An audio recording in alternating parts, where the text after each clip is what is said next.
మరో అంశాన్ని కూడా చూసినట్లయితే ఏదైతే ఆ కంచె గచ్చిబౌలి భూముల విషయంలో వివాదం మళ్ళీ కూడా తెరపైకి వస్తూనే ఉంది. ఇక మనం తాజాగా చూసినట్లయితే సుప్రీంకోర్టుకు తాజాగా సమర్పించిన సమగ్ర అఫిడవిట్లో రాష్ట్ర ప్రభుత్వం వెల్లడించిన అంశం ఏంటంటే ఇది అటవీ భూమి కానే కాదు, ఎట్టి పరిస్థితుల్లో కూడా ఏ చట్టం ప్రకారమైనా కూడా ఈ కంచె గచ్చిబౌలి ప్రాంతంలో అటవీ భూమిగా వర్గీకరించలేమని స్పష్టం చేసింది.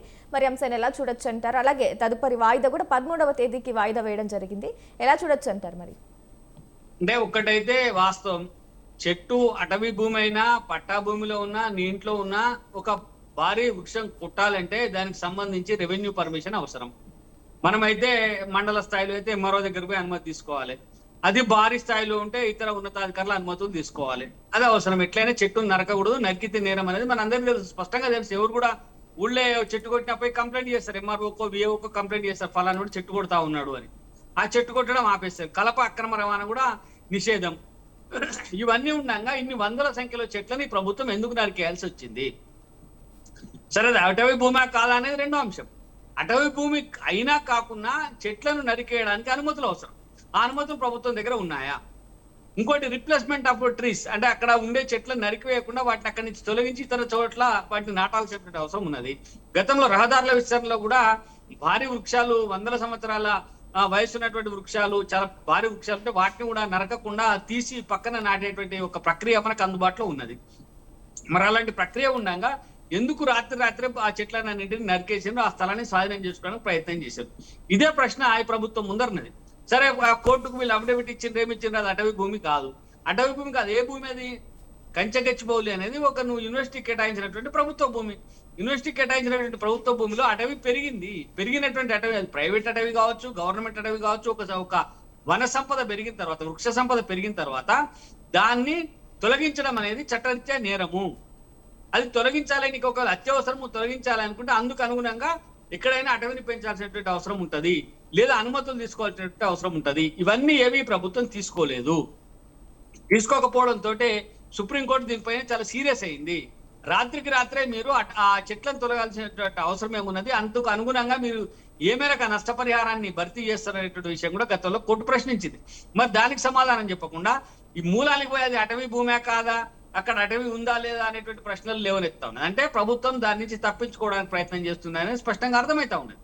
ఒక్కటే నేనేమంటున్నాను, అటవీ భూమి అయినప్పటికీ కానప్పటికీ ఇలా మీ ఇంట్లో అయినా మా ఇంట్లో అయినా ఒక వృక్షం పెరిగింది, ఒక మామిడి చెట్టో చింత చెట్టో పెరిగింది, దాన్ని కొట్టాలి, దాన్ని తీసేయాలి అనుకుంటే కూడా మనం ప్రభుత్వం నుంచి అనుమతి తీసుకోవాలి.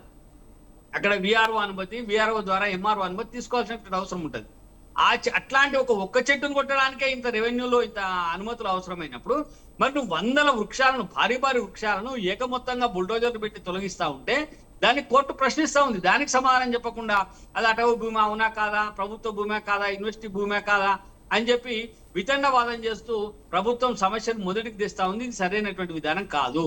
ఇప్పటికైనా ప్రభుత్వం తప్పు జరిగింది, మేము వృక్షాలను కొట్టడం నేరమే, దానికి సంబంధించి కోర్టు వేసేటువంటి శిక్షను మేము అనుభవిస్తాము, దానికి రిప్లేస్మెంట్ చేస్తాము అని చెప్పి అఫిడవిట్ సమర్పించాలి.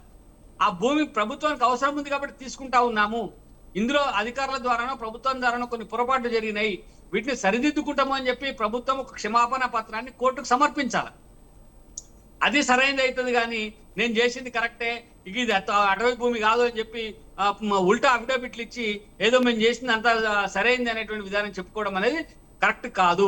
దాన్ని కోర్టు కూడా సమ్మతించదు. కోర్టు స్పష్టంగా చెప్పింది, చెట్లు నరికివేయడాన్ని కోర్టు తీవ్రంగా ఆక్షేపించింది.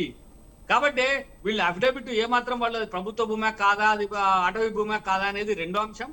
చెట్లు నరికారా లేదా, నరికితే దానికి కంపెన్సేషన్ అనేది ఈ నేరానికి బాధ్యులు ఎవరు?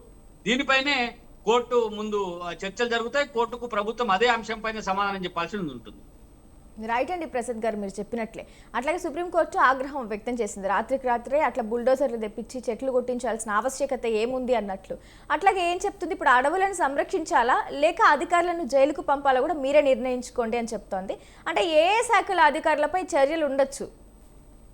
నేనేమంటున్నా అంటే శాఖల అధికారులు కాదు ఇందులో. ముఖ్యంగా ప్రభుత్వం అనేది ఒక అధికారి ద్వారా నడవదు. ప్రభుత్వం అనేది ముఖ్యమంత్రి ద్వారా, ప్రభుత్వంలో ఉండబడేటువంటి మంత్రివర్గ సహచర సభ్యుల ద్వారా నడుస్తుంది. ఎందుకంటే నాయకులు ఇచ్చేటువంటి లేదా ముఖ్యమంత్రి సంబంధిత మంత్రులు ఇచ్చేటువంటి ఆదేశాలను అధికారులు పాటిస్తూ ఉంటారు. కొందరు అధికారులు వాటిని వ్యతిరేకించవచ్చు, నిబంధనలను చెప్పొచ్చు, నిబంధనలు చూపించవచ్చు, తద్వారా ఇది తప్పు అని చెప్పొచ్చు. కానీ ఇక్కడ మంత్రులు ముఖ్యమంత్రి పక్కకు పోయి తమకేం సంబంధం లేనట్టుగా పక్కకు పోయి అధికారులను బలిపశువులు చేసేటువంటి కార్యక్రమం జరుగుతా ఉన్నది. గతంలో మనం వైఎస్ రాజశేఖర రెడ్డి ముఖ్యమంత్రిగా ఉన్నప్పుడు కూడా అనేక రకాలైనటువంటి భూ కుంభకోణాలు ఆరోపణలు వచ్చినప్పుడు ఆ నాయకులు ముఖ్యమంత్రి సరిగానే ఉన్నారు కానీ పాపం అప్పటి అధికారులు వాటిలో బలైపోయి శ్రీలక్ష్మి లాంటి సీనియర్ ఐఏఎస్ అధికారులు జైలుకు పోయి నానా రకాలుగా ఇబ్బంది పడేటువంటి పరిస్థితి మనం చూసినాం. కాబట్టి సుప్రీంకోర్టు కూడా ఇక్కడ ఒక ఆలోచన చేయాలి, కోర్టు కూడా ఆలోచన చేయాలని చెప్పి నేను విజ్ఞప్తి చేస్తా ఉన్నా. అధికారులు నిమిత్త మాత్రులు, అధికారులు ప్రభుత్వంలో ఉండబడేటువంటి నాయకులు మంత్రులు చెప్పినటువంటి పనుల్ని చేసేటువంటి యంత్రాలుగా మారిపోయినరు.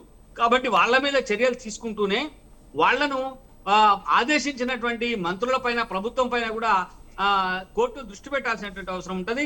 ఇందులో వాస్తవంగా చూస్తే ముఖ్యమంత్రి నుంచి మంత్రివర్గం ఆయా మంత్రులు ఆదేశాలు ఇచ్చినటువంటి మంత్రుల వరకు అందరినీ కూడా కోర్టుకు పిలవాలి. వాళ్ళకు కూడా అధికారులకు ఏ రకమైనటువంటి శిక్షలు వేస్తారో వాళ్ళకు కూడా అదే రకమైనటువంటి శిక్షలు వేయాల్సినటువంటి అవసరం అయితే ఉంటది స్పష్టంగా. ఎందుకంటే అధికారులు ప్రభుత్వం చేసేటువంటి విధానాలకు అధికారులు బలైపోతా ఉన్నారు. ఇప్పటికైనా అధికారులు కళ్ళు తెరవాల్సినటువంటి అవసరం ఉన్నది. రాజశేఖర రెడ్డి గారి హయాంలో అప్పటి ప్రభుత్వం చేసినటువంటి తప్పిదానికి ఎంతో మంది ఐఏఎస్లు కింది స్థాయి అధికారులు బలైపోయారు.